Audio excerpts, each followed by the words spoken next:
الله الرحمن الرحيم. هاي فاتي وإذا محيد دقيستا السلام عليكم.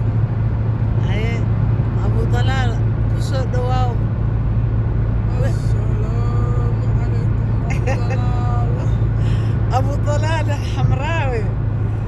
We are calling from Holland. هولندا. أهلا وسهلا، كيف حالك؟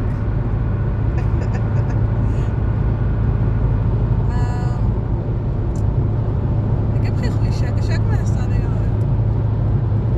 ما يتيسن دقيسريسا last أبو طلال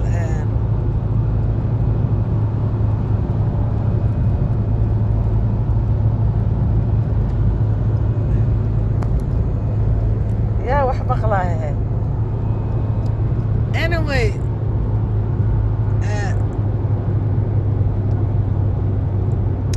the longest هذا مش هذا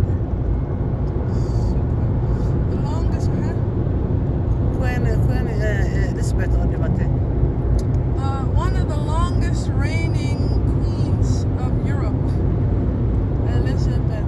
Lilibet Wedemete.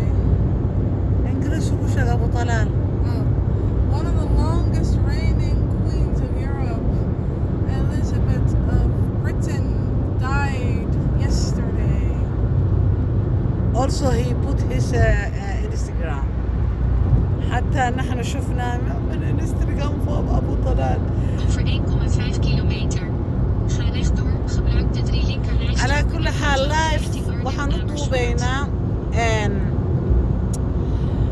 فيديو هانيتو boqoradii ingiriiska waa dhimatay waa qoftii ugu dheereed oo heesa boqornimo ilaahay baa boqora marka waxa waa adduunkan wax laga qaadayo ma leh ilaahu noo naxariiso ninkii ugu badnaa inuu sugo boqornimo waa Charles Prince Charles.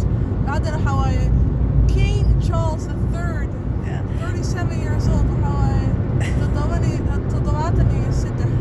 laakiin annaga boqoradeena Beatrix Allah ilaahay soo hadeeyo wiilka iyadoo canta tabin wiilkeeda u dhigta anaga hadda maxaa haysanaa boqor Ga rechtdoor naar King. A12 richting Arnhem Amersfoort. Willem Alexander.